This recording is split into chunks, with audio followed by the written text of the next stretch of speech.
नमस्कार, मैं हूं संजय शर्मा। आप देख रहे हैं 4 PM न्यूज नेटवर्क। अजीब सी मनुष्यत इस देश में छा गई है। तरह तरह के हादसे हो रहे हैं। आदमी बंगलौर में जश्न मनाने जाता है क्रिकेट का, एक भगदड़ में कई लोग मर जाते हैं। पहलगांव में घूमने जाता है, आतंकी उनको मार देते हैं। मुंबई में ट्रेन हादसा हो जाता है, उसमें लोग मर जाते हैं। धार्मिक आस्थाएं पूरी करने के लिए कुंभ जाता है, वहां दर्जनों लोग मर जाते हैं। इस तरह की काफी सारी घटनाएं लगातार एक के बाद एक हो रही हैं। और अब विमान हादसा। क्या कारण है कि लोगों की मध्यम वर्गीय लोग, जो लोग छोटी छोटी कारें चलाते हैं, कह दिया जाता है कि 10 साल बाद ये कारें बेकार हो गई, ढक्कन हो गई आपकी कारें। लेकिन लोग सवाल उठा रहे हैं कि हवाई जहाज 15-15 20-20 साल पुराने हो गए हैं, इनको क्यों नहीं हटाया जाता, नए हवाई जहाज क्यों नहीं लगाए जाते हैं। क्या कारण रहा? एक यात्री ने वीडियो बना के डाला था कि दिल्ली से या जहां से वो पिछली फ्लाइट से बैठा था, इस फ्लाइट में कुछ ना कुछ प्रॉब्लम आ रही थी, उनके सब चीजें काम नहीं कर रही थी। उसके बावजूद भी चेकिंग के बिना ये हवाई जहाज को उड़ने की अनुमति दे दी गई। अब ये सब जांच का विषय है। ईश्वर सभी मृतकों की आत्मा को शांति प्रदान करे, उनके परिवार को दुख सहने की ताकत दे। अभय दुबे जी के संग रोज शो करता हूं। मैंने पूछा है कि क्या कारण है कि अमेरिका एक के बाद एक थप्पड़ मार रहा है। अब तो उसने हद कर दी। पाकिस्तान के सेना प्रमुख को अमेरिका एक विशिष्ट दर्जा देकर बुला रहा है, कह रहा है कि पाकिस्तान आतंकवाद का सबसे विरोध करने वाला देश है। हमारे 56 इंच के सीने वाले प्रधानमंत्री जी पता नहीं क्यों खामोश बैठे हैं। इतनी बेइज्जती के बावजूद भी कहीं से कोई सुनवाई नहीं है। बहुत तीखे सवाल पूछे मैंने अभय दुबे जी से। बहुत रोचक बातचीत है, बिहार के चुनाव का जिक्र है। आपसे अनुरोध करता हूं, चैनल को सब्सक्राइब करिए, ज्वाइन करिए और चलिए अभय दुबे जी के 4 PM न्यूज नेटवर्क में स्वागत है। अभय दुबे जी आपका। देश में पता नहीं किसकी नजर लग गई, अजीब अजीब घटनाएं हो रही हैं। लोग कश्मीर जाते हैं, पहलगांव में छुट्टियां मनाने के लिए, घूमने के लिए, और आतंकी उनकी हत्या कर देते हैं। लोग बेंगलोर में जाते हैं क्रिकेट का जश्न मनाने के लिए, भगदड़ में लोगों की डेथ हो जाती है। मुंबई ट्रेन में जा रहे होते हैं, ट्रेन में एक हादसा होता है, कई लोग मर जाते हैं। कुंभ में धार्मिक आस्थाओं का केंद्र मान के पूजा पाठ करने जाते हैं और दर्जनों लोग मर जाते हैं। लंदन अपने परिवार से मिलने के लिए, छुट्टी मनाने के लिए काम से जा रहे हैं और विमान हादसा हो जाता है। एक बड़ा सवाल उठ रहा है कि जब गाड़ियां 10-12 साल में पुरानी हो जाती हैं, और लोग, राहुल गांधी ने भी उठाया और बाकी लोग भी कह रहे हैं कि विदेशों में 20-20 साल तक गाड़ियों में कोई समस्या नहीं होती। ये सवाल उठ रहा है कि फिर ये जो हवाई जहाज हैं, ये 13 साल, 14 साल, 15 साल जब पुराने हो जाते हैं, तो इनको क्यों नहीं कबाड़ा कर दिया जाता। मध्यम वर्गीय परिवार की कार बेकार हो जाएगी 10 साल में, तो हवाई जहाज क्यों नहीं होंगे। और इस बोइंग के बारे में एक यात्री ने वीडियो बनाया कि अब ये उड़ा था पिछली फ्लाइट से, तब भी इसमें कुछ कुछ समस्या आ रही थी, उसे वीडियो बना के डाला था पहले ही। तब भी चेक नहीं किया गया। कहीं ना कहीं लापरवाही की बात सामने आई कि अगर कोई पार्ट काम नहीं कर रहा था, यात्री ने डाला है वीडियो, उसी समय पहले पूर्णतः चेक किया जाना चाहिए था। पिछले कुछ महीनों में मैंने देखा है कि कई जगह ऐसी घटनाएं आई हैं कि इमरजेंसी लैंडिंग करानी पड़ी है। क्या लगता है कि कहीं नागरिक विमान उड्डयन विभाग लापरवाही बरत रहा है, चूक हो रही है, और अब लोग डर गए हैं हवाई यात्रा करने से? आपका क्या मानना है कि हवाई देखिए, यात्राओं। ये दुर्घटना केवल 2 तरीके से हो सकती है। मैं कोई विशेषज्ञ नहीं हूँ, लेकिन इसके बावजूद मैं ये कहने की ज़रूरत कर रहा हूँ कि दुर्घटना केवल 2 तरीके से हो सकती है। एक तो तरीका ये है, मतलब एक एक उसकी संभावना इस दुर्घटना की ये है कि जो बोइंग विमान था, उस बोइंग विमान के अंदर ही कुछ ऐसी कमी हो गई थी, जिसको उसके रखरखाव करने वाले, जो भारतीय रखरखाव करने वाले हैं, वो उसका पता नहीं लगा पाए, उनकी नज़रों से वो चूक गई और उस कमी के कारण ये भयंकर दुर्घटना हुई। विमान ज़रा-सा उसने टेक ऑफ किया और उसके तुरंत बाद वो ज़मीन से लौट के टकरा गया, उसके दोनों इंजन फेल हो गए, उसमें बुरी तरीके से आग लग गई, बहुत भयानक धमाका हुआ और जो कुछ हुआ उसके बारे में हम सब लोग जानते हैं। शायद और जितने लोगों का इसमें देहांत हुआ है, असामयिक देहांत हुआ है, उन सबको मेरी श्रद्धांजलि है। मैं 4 PM की तरफ से भी श्रद्धांजलि देता हूँ और सब लोगों का हृदय इससे बहुत दुखी है। सब लोग बुरी तरीके से चौंक गए हैं कि ये सब कैसे हुआ। देखिए, दूसरा तरीका क्या है इसकी दुर्घटना का? दूसरा तरीका ये है, जिसकी संभावना है कि दुर्घटना हो सकती है, वो ये है कि ये बोइंग विमान के साथ ही कुछ ऐसी खास समस्या है, बोइंग ब्रांड के साथ में। पहली बात तो मैंने ये कही थी कि विमान कितना भी अच्छा हो, कितनी भी अच्छी कंपनी का हो, रखरखाव में समस्या के कारण वो दुर्घटनाग्रस्त हो सकता है। दूसरा ये है कि ये बोइंग कंपनी जो है, इसके साथ में भी कुछ समस्या है, क्योंकि इससे पहले इसके विमानों से संबंधित कुछ ऐसी डॉक्यूमेंट्रीज बनी हैं, जिन डॉक्यूमेंट्रीज पे अगर आप निगाह डालें अतीत की, तो उससे पता लगता है कि विमान बनाते समय ये लोग किस तरीके से जगह-जगह कॉस्ट कटिंग करते हैं और फिर विमान बनाते हैं। विमान मशहूर कंपनी है, सारी दुनिया में उसके विमान उड़ते हैं, फिर विमानों को बेचते हैं और हमेशा कुछ दिनों के बाद में इनकी दुर्घटना के अंदेशे इन विमानों के ज़्यादा होते हैं। इस प्रकार की बात कही जा रही है। वो जो डॉक्यूमेंट्रीज़ हैं, वो सोशल मीडिया पर और नेट पर उपलब्ध हैं।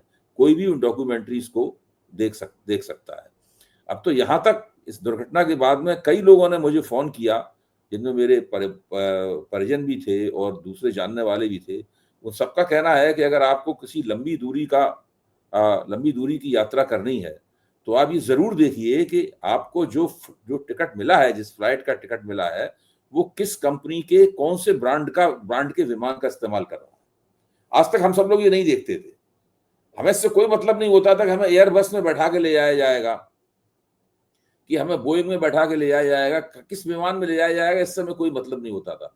बस हमें अगर टिकट मिल गया, कन्फर्म टिकट मिल गया और हमने उसके पैसे दे दिए और हम खुश-खुश बैठे हुए इंतज़ार कर रहे हैं कि भाई जाएँगे, हम चेक इन करेंगे और विमान में बैठेंगे। तो ये अब एक नई बात और पैदा हो गई है इस घटना के बाद, कि लोग जब यात्रा के लिए तैयारी करें, अपना टिकट बुक कराएँ, तो साथ में ये भी देखें कि ये किस कंपनी का बनाया हुआ विमान है। और थोड़ा अगर हम अपनी जान की हमें परवाह है, तो हम इस बात के ऊपर भी गौर करें कि जिस कंपनी के विमान में हम लंबी यात्रा करने के लिए जा रहे हैं, दुर्घटना तो खैर छोटी यात्रा में भी हो सकती है, हैं? लेकिन लंबी यात्रा करने के लिए हम जा रहे हैं, तो उसका इतिहास क्या है? उसके विमानों की क्वालिटी क्या है? उसका इतिहास क्या है? उसके खिलाफ क्या-क्या शिकायतें हैं? मैं समझता हूँ बड़े पैमाने पर इस दुर्घटना के बाद दुनिया में लोग बोइंग के इतिहास को खंगालेंगे। अच्छा, अब दूसरा सवाल ये उठता है कि दोनों दोनों मिली-जुली बातें भी हो सकती हैं। बोइंग विमान की समस्या भी हो सकती है और रख-रखाव की समस्या भी हो सकती है। अगर रख-रखाव की समस्या है, तो भारत में जो नागरिक उड्डयन की स्थिति है, उस स्थिति पे पुनर्विचार करने की आवश्यकता है। फिर देखना पड़ेगा कि भई अभी तक आप किस तरीके से काम चला रहे हैं, सुरक्षा की गारंटी करते हैं या नहीं करते हैं, इसमें क्या है? कम से कम इसकी बहुत गहराई से जाँच तो होनी ही चाहिए। और वो जाँच ऐसी ना हो कि इसमें केवल नाम मात्र की जाँच हो। एक तो मुझे हमेशा डर लगता है कि भारत में जाँचें जो होती हैं, मुझे उनकी गंभीरता पर और उनकी गहराई पे हमेशा शक रहता है। क्योंकि ये किसी तरह से मामला हो के निपटाने पे निर्भर कि किसी ने निपटा दिया जाए उसको। बिल्कुल ठीक कह रहे हैं। आमतौर पे जांचें ऐसी होती हैं, लेकिन आप ये देखिए उधर विमान हादसे की खबर रात तक आई सामने और शाम होते-होते एक ट्रेन के कुछ पहिए उतर गए। हुँ। मतलब पता नहीं क्या हो रहा है। खैर आप ट्रेनों की बात तो संजय जी छोड़ ही दीजिए। देखिए ट्रेनों आप जो भारत की रेलें हैं, उनकी दुर्घटनाओं की तो कोई सीमा ही नहीं है। अभी 1 साल के अंदर-अंदर कितनी दुर्घटनाएँ हुई हैं, आप सोचिए उसमें कितने लोग मारे गए हैं, कितनी ज़्यादा ट्रेनें पटरी से उतरी हैं, उनकी सुरक्षा जो जिस कवच-अवच की बात अश्विनी वैष्णव करते हैं, वो कहाँ है? एक कवच की बात की जाती है ना, कि वो एक कवच पहना दिया है उन्होंने ट्रेनों को, जिसमें सुरक्षा मिलेगी यात्रियों को। वो कवच कहाँ है? वो कवच तो अनुपस्थित है। ठीक बात है, बातें बड़ी-बड़ी होती हैं लेकिन नाम बड़े दर्शन छोटे। विनम्र श्रद्धांजलि उन सभी लोगों को जो जहाज में सवार थे और एक पूर्व मुख्यमंत्री विजय रूपानी जी भी थे, जिनका दुखद निधन हो गया। लेकिन ताज्जुब की बात है 1 या 2 लोग उसमें बच भी गए हैं। लोग कह रहे हैं कि जाको राखे साइयाँ मार सके ना कोई, पता नहीं कैसे मर गए। दूसरे विषय पे आते हैं अभय जी। भारत के लिए एक बहुत बड़ा झटका है। भारत जिस पाकिस्तान को आतंकवाद की जननी बताता रहा है, कहता रहता है कि पाक की हुकूमत, पाक की सेना केवल आतंकियों को जन्म देती है, उन्हें पालती पोसती है। खबर आ रही है कि अमेरिका ने ट्रंप के शायद जन्मदिन के मौके पर वहां के सेना प्रमुख को आमंत्रित किया है अमेरिका ने, और कहा है कि पाकिस्तान आतंकवाद के खिलाफ बहुत बड़ी लड़ाई लड़ रहा है। ये भारत के गाल पर तमाचा है, और ये शायद भारत की सबसे खराब विदेश नीति का सबसे बड़ा नमूना है कि हम हर जगह विदेश नीति के मामले में पिट रहे हैं। अब पाकिस्तान के संग इतनी बड़ी ताकतें इकट्ठी हो गई और हमारे मुल्क की बेइज्जती की जा रही है। कभी हथकड़ी बेड़ी लगा के हमारे भारतीयों को वापस किया जाता है, कभी भारतीय छात्र की पिटाई करती हुई तस्वीरें अमेरिका से आ रही हैं। क्या हम इतने कमजोर हो गए हैं? अभय जी, ऐसी कौन सी नस दब गई है हमारी? प्रधानमंत्री जी को इतना डर क्यों लग रहा है अमेरिका से? अब तो अमेरिका ने साफ-साफ कह दिया कि वो पाकिस्तान के साथ खुल के खड़ा है, इससे ज़्यादा खुल के क्या होगा? तब भी आवाज़ क्यों नहीं निकल रही? क्यों डरे हुए हैं हमारे प्रधानमंत्री? देखिए, हम लोग तो 4 पीएम के मंच पर ये सवाल बहुत दिनों से उठा रहे हैं बार-बार। लेकिन अब जो परिस्थिति है, वो सारी सीमाएँ पार कर चुकी है। मैंने भी कभी कल्पना नहीं की थी कि ऐसा होगा। ऐसा लगता है कि जो अ, वेस्टर्न घाटी में पाकिस्तान की मदद से या पाकिस्तान के आयोजन के ज़रिए पाकिस्तान ने जो वहाँ पर हत्याकांड करवाया है, उस हत्याकांड से पाकिस्तान की बल्ले-बल्ले हो गई है। यानी आप देखिए, ऑपरेशन सिंदूर और वेस्टर्न घाटी के हत्याकांड से पहले पाकिस्तान की बहुत बुरी हालत थी। आज स्थिति क्या है? पाकिस्तान के थल सेना अध्यक्ष, जिन्हें फील्ड मार्शल बना दिया गया है, जनरल आसिम मुनीर को अमेरिका में विशेष अतिथि के रूप में बुलाया गया है। और न केवल उन्हें बुलाया गया है, मतलब आप देखिए किस तरह भारत को खास तौर से चिढ़ाया जा रहा है। ये आसिम मुनीर वही हैं जिन्होंने पहलगाम के हत्याकांड के पहले एक कुख्यात भाषण दिया था, जिसके अंदर उन्होंने द्वि राष्ट्र सिद्धांत की अपनी व्याख्या की थी और कहा था कि हिंदू और मुसलमान कभी एक साथ नहीं रह सकते। उसमें उन्होंने बड़ी अदा के साथ जो पाकिस्तानी डायस्पोरा था, उसके सामने बोलते हुए कहा था कि पाकिस्तान दुनिया का अकेला ऐसा मुल्क है जो कि कलमे के तहत बना है। इसके पहले ऐसा कोई दूसरा कोई मुल्क है ही नहीं। अकेला मुसलमान मुल्क है जिसका गठन कलमे के तहत हुआ है। इस प्रकार की बहुत ही मजहबी भड़कावे वाली बातें आसिम मुनीर ने कही थी। और उसके तुरंत बाद देखिए वहां पर पहलगाम वाला कांड होता है। उसके बाद से क्या हो रहा है? जो ऑपरेशन सिंदूर है, सिंदूर के बाद से क्या हो रहा है? अमेरिका की सेंट्रल कमांड के जो चीफ हैं, जनरल माइकल कुरिल्ला, उन्होंने पाकिस्तान के बारे में क्या कहा है? उन्होंने पाकिस्तान के बारे में कहा है कि पाकिस्तान के साथ में अमेरिका की फिनोमिनल पार्टनरशिप है। यानी अमेरिका और पाकिस्तान के बीच में एक असाधारण भागीदारी हो रही है, असाधारण पार्टनरशिप हो रही है दोनों के बीच में। और पाकिस्तान आतंकवाद के खिलाफ बहुत ही जबरदस्त किस्म का काम कर रहा है। साथ में उन्होंने माना कि एक पाकिस्तान के रहने वाले ने वहां अमेरिका में जाकर एक आतंकवादी कांड किया, लेकिन जैसे ही आतंकवादी कांड किया और वो भागा, उसके बाद अमेरिका के कहने पे पाकिस्तान ने तुरंत उसको अमेरिका के सुपुर्द कर दिया। इसका उन्होंने उदाहरण दिया है। और मेरा तो मानना है जनरल आसिम मुनीर को फील्ड मार्शल बनाने से भी ज्यादा बड़ा सम्मान है जिसके लिए उनको पाकिस्तान निमंत्रित किया गया है। अच्छा, अब भारत क्या कर रहा है? हमारे विदेश मंत्री ये कह रहे हैं, उम्मीद व्यक्त कर रहे हैं कि अमेरिका के साथ में जल्दी ही हमारा ट्रेड समझौता हो जाएगा। उन्हें उम्मीद है कि 9 जुलाई वो आखिरी तारीख है। इसके बाद से फिर जो उन्होंने अपने टैरिफ हमले के लिए एक समय दिया था ना, उसको रोका था थोड़े दिनों के लिए ट्रंप ने। 9 जुलाई को वो समय सीमा समाप्त हो जाएगी। उसके बाद ट्रंप फिर से टैरिफ की मिसाइलें सबके ऊपर दुनिया में छोड़ना शुरू कर देंगे। उन्होंने कहा था कि 9 जुलाई तक हमसे कोई बातचीत करके समझौता करना हो तो कर लो, वरना उसके बाद फिर मैं छोड़ूंगा नहीं, इतना जबरदस्त टैरिफ लगाऊंगा कि आपकी अर्थव्यवस्था की पूरी कमर टूट जाएगी। ये धमकी के साथ 9 जुलाई का उन्होंने समय सीमा निर्धारित की थी और सारा टैरिफ जो बढ़ाया था उसको घटा के 15% पे ले आए थे। अब 9 जुलाई के बाद से 9 जुलाई ये बहुत नजदीक आ गई है। 9 जुलाई के बाद से अब वो 9 जुलाई में 1 महीना भी नहीं रह गया है। इसी और जो भारत का वाणिज्य मंत्रालय था और विदेश मंत्रालय था, इन दोनों ने बड़ी उम्मीद जताई थी कि 9 जुलाई से पहले भारत पहला देश होगा दुनिया में जो कि अमेरिका के साथ में अपना द्विपक्षीय वाणिज्य समझौता कर लेगा। लेकिन कोई द्विपक्षीय वाणिज्य समझौता होने की संभावना दूर दूर तक नजर नहीं आ रही है। केवल उम्मीदें व्यक्त की जा रही हैं, जिनकी खबरें छप रही हैं और बयान छप रहे हैं, इसके अलावा कुछ नहीं हो रहा है। दूसरी तरफ अमेरिका ने आगे बढ़कर पूरी गर्मजोशी के साथ में पाकिस्तान को गले लगा लिया, पूरी गर्मजोशी के साथ में। अमेरिका इस बात को जानता है कि पाकिस्तान का असली शासक कौन है। पाकिस्तान के असली शासक शहबाज शरीफ नहीं है, पाकिस्तान के असली शासक असीम मुनीर हैं। इसलिए शहबाज शरीफ को निमंत्रित करने की बजाय उसने असीम मुनीर को निमंत्रित किया। भाई एक तरफ तो भारत पाकिस्तान को ये कह रहा है कि भाई ये तो सब सारी दुनिया में आतंकवादियों का स्वर्ग है, सारी दुनिया में आतंकवाद को फैलाता है, लेकिन भारत की ये बात कोई भी नहीं मान रहा है। संयुक्त राष्ट्र नहीं मान रहा है, संयुक्त राष्ट्र की कमेटियां नहीं मान रही हैं, अमेरिका नहीं मान रहा है, चीन नहीं मान रहा है, सोवियत संघ नहीं मान रहा है, भारत के कोई भी पड़ोसी देश इस बात को नहीं मान रहे हैं। ये भारत की विदेश नीति की हैरत अंगेज विफलता है। मुझे नहीं लगता है कि इतने कम समय में भारत की विदेश नीति की इतनी विफलता कभी सामने आई हो।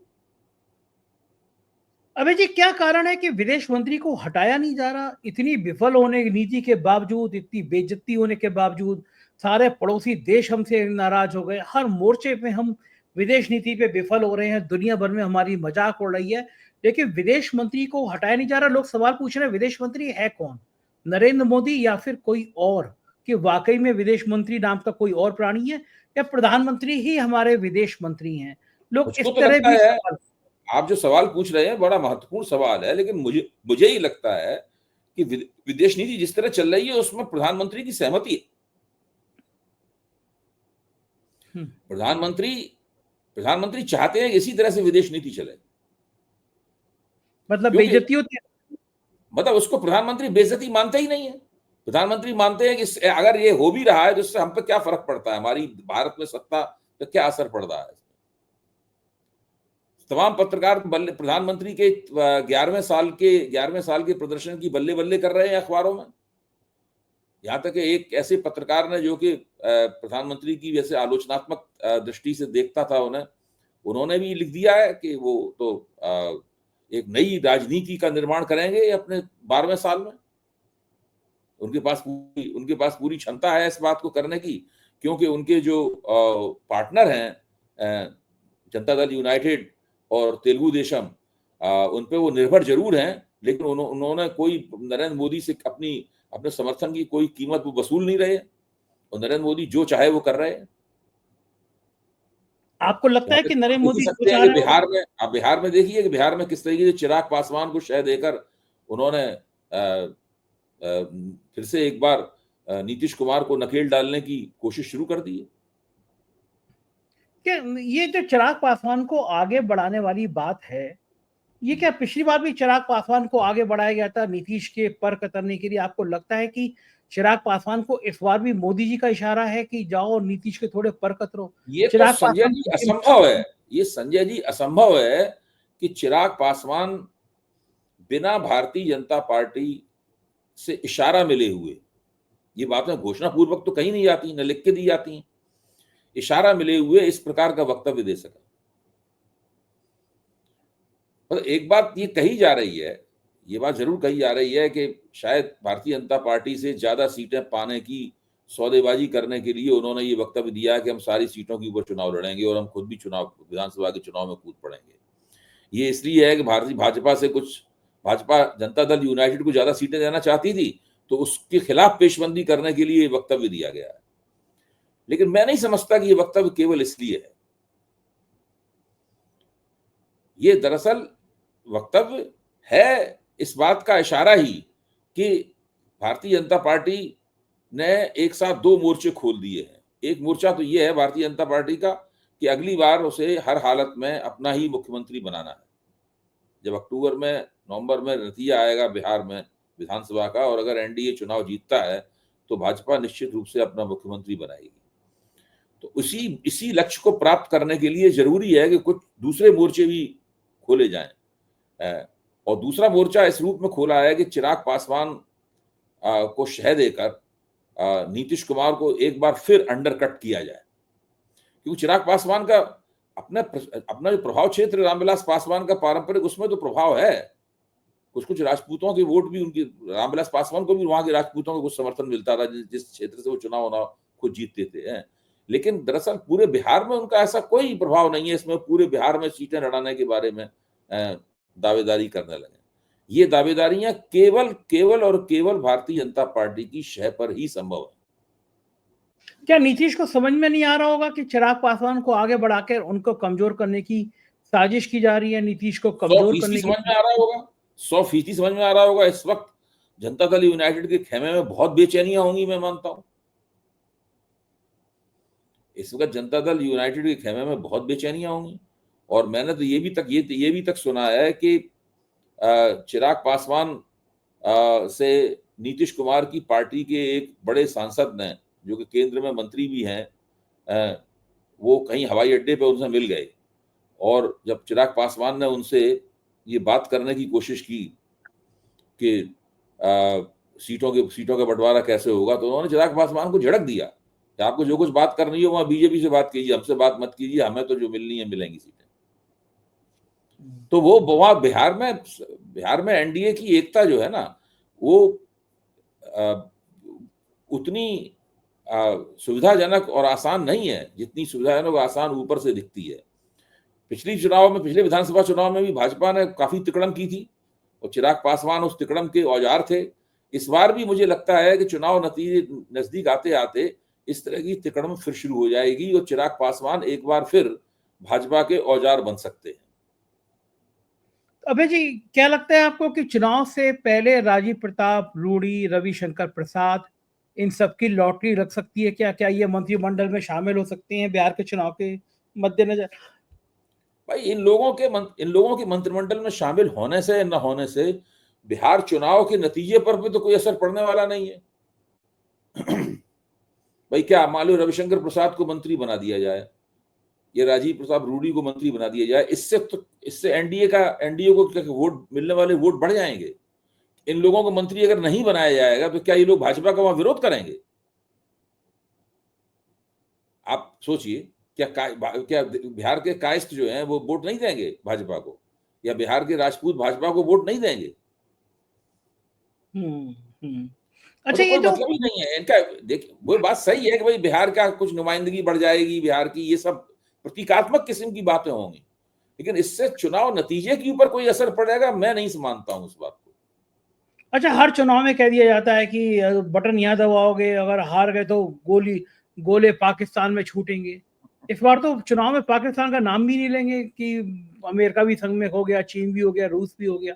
क्या लग रहा है इस बार भी चुनाव में पाकिस्तान आएगा या नहीं आएगा? क्योंकि जरूर मुसलमान आएगा, जरूर आएगा। असल में भारतीय जनता पार्टी को यकीन है कि पाकिस्तान विरोधी प्रचार होने से कुछ हिंदू वोटों की गोलबंदी होती है, ऐसा ये लोग मानते हैं रणनीतिक रूप से।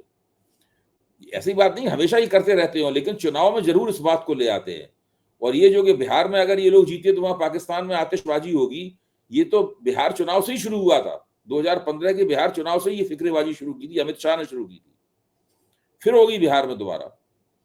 अच्छा, ये जो हिंदुत्व वाला वोट है, जो हिंदुत्व के नाम पे ब्रांडिंग करता है, उसके दिल में अफसोस तो हो रहा होगा कि पाकिस्तान मजबूत हो रहा है, दुनिया के देश पाकिस्तान को समर्थन कर रहे हैं। कहीं ना कहीं पीड़ा तो हो रही होगी या नहीं हो रही होगी उसको? मैं तो ये मानता हूं कि भारतीय जनता पार्टी के जनाधार का एक अच्छा खासा हिस्सा, जिसमें पढ़े लिखे ऊंची जातियों के लोग ज्यादा शामिल हैं, जो नरेंद्र मोदी के व्यक्तिगत रूप से प्रशंसक हैं, भारतीय जनता पार्टी को आशापूर्ण निगाहों से देखते हैं, कांग्रेस से चिढ़ते हैं, इन तमाम लोग, इस तरह का जो जनाधार है, उस जनाधार के मन में ऑपरेशन सिंदूर के बाद जो संघर्ष विराम हुआ है उससे बेचैनियां पैदा हुई हैं, सवाल पैदा हुए, और ना भारत की विदेश नीति उन बेचैनियों को संतुष्ट कर पाई है। एक तरह से बढ़ाया है विदेश नीति की विफलताओं ने। और इस वक्त पाकिस्तान की जो बल्ले बल्ले हो रही है, पाकिस्तान को, एक और खबर आपको देना मैं भूल गया, मैं खबर सामने रखी हुई है लेके, ये बता दूं मैं आपको कि पाकिस्तान ने शहबाज शरीफ की सरकार ने अपना बजट बनाया है और उस बजट में 47% बजट का हिस्सा जो है उससे तो पाकिस्तान अपने कर्जे चुकाएगा और उनके ब्याज देगा, यानी डेट सर्विसिंग करेगा। उसके बाद उसने अपना डिफेंस बजट, अपना प्रतिरक्षा बजट जो है वो 20% बढ़ा दिया है। एक साथ 20%। हालांकि 20% बढ़ाने के बावजूद भी भारत के मुकाबले वो डिफेंस बजट बिल्कुल जरा सा है। उसमें कोई भारत के डिफेंस बजट से और पाकिस्तान की डिफेंस बजट की आपस में कोई तुलना नहीं है। लेकिन जो कुछ भी डिफेंस बजट वहां का था, वो पाकिस्तान ने अपना डिफेंस बजट 20% बढ़ा दिया है। अब आप सोचिए कि 47% बजट, जो बजट एलोकेशन जो है, बजट का आवंटन जो है, वो तो कर चुकाने में जा रहा है और 20% जा रहा है प्रतिरक्षा के ऊपर, यानी 67%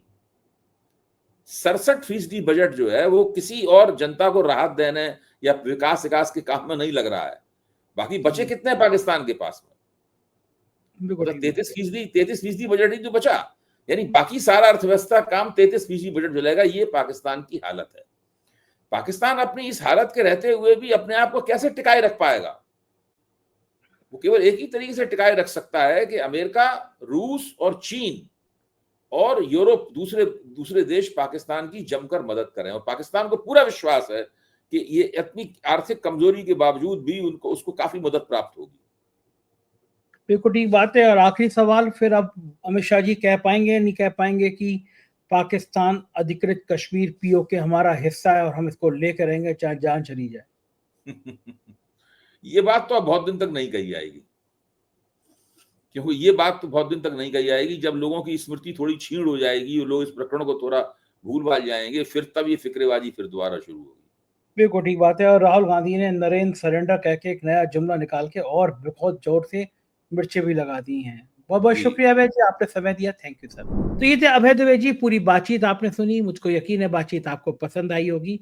आपका प्यार भरा कमेंट आता है तो मेरे अंदर जोश आता है। कमेंट करते रहिए। शुक्रिया। Thank you.